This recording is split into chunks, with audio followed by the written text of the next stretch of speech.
Française, émission qui commence à 20h qui finit à 22h. Merci d'être Heureusement que je suis ce soir. là. Ouais, non, mais les filles, c'est n'importe quoi. C'est le problème du lundi, encore pas bien réveillé du week-end. Merci de passer cette soirée avec nous. Première partie un petit peu spéciale. On a le plaisir d'être en compagnie d'Ilias. Ilias qui est président de l'association Where Do the Children Learn, la wdcl.org. On vous donne déjà le lien sur Internet. Salut à toi. Salut. Et tu as décidé de venir nous présenter cette association qui a donc pour but de construire des écoles au Népal. Exactement. Tu peux ouais. nous raconter déjà un petit peu sur quelle impulsion est partie cette envie de créer une association pour aider le Népal? Alors disons qu'avec une amie, donc Shalini, on a toujours parlé de ce genre de problèmes, d'accès à l'éducation, de pauvreté, ce genre de sujet. Puis on s'est dit, concrètement, qu'est-ce que nous on peut faire depuis là? Donc on s'est dit soit rejoindre une association qui existe, soit en créer une.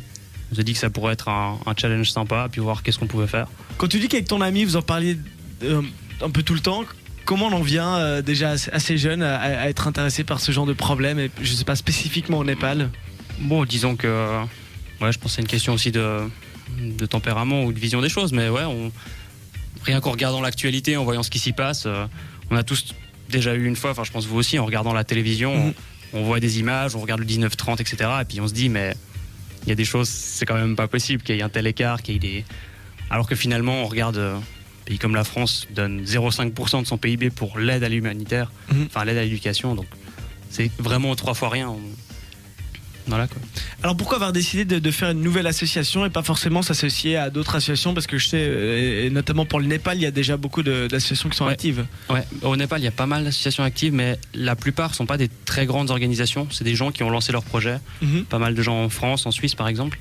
Mais on s'est dit que l'avantage, c'est qu'au moins on pourrait récolter des fonds et avec peu d'argent, finalement, déjà faire quelque chose de concret.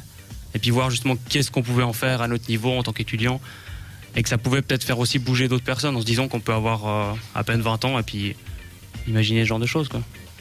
Mais est-ce que vous, ça implique, par exemple, est-ce qu'il y a déjà un voyage humanitaire qui est prévu, ou bien est-ce que vous avez déjà prévu d'aller là-bas, sur place? En fait, on n'est pas encore allé au Népal, mais on a un partenaire sur place. Ok.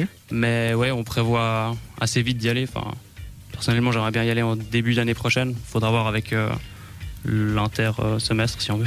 Ouais, d'accord, ok. Alors concrètement, qu'est-ce que vous voulez faire pour le Népal, pour aider les enfants, vu que vous avez voulu cibler votre action spécialement sur l'éducation? Ouais, tout à fait. L'éducation qui est vraiment un peu à la base de tout. Disons que dès qu'on a de quoi être en bonne santé, avoir de la nourriture et puis vivre ensuite l'éducation, c'est quelque chose qui est très utile. Donc, comme je disais au début, en fait, on voulait construire des écoles, mais ça demandait pas mal de fonds.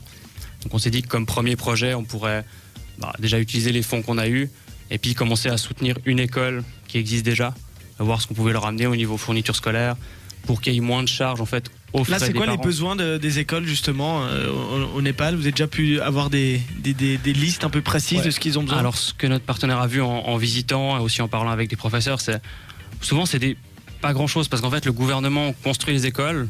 Donc normalement il les meuble, etc.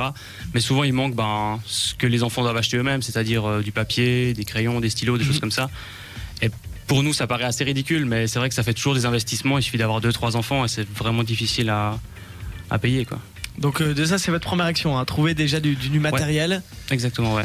Votre site c'est très simple, hein, c'est wdcl.org. Vous pouvez déjà aller jeter un coup d'œil. Et puis Ilias, tu restes avec nous, on va parler justement des actions concrètes qu'on peut faire ici en Suisse pour aider votre association.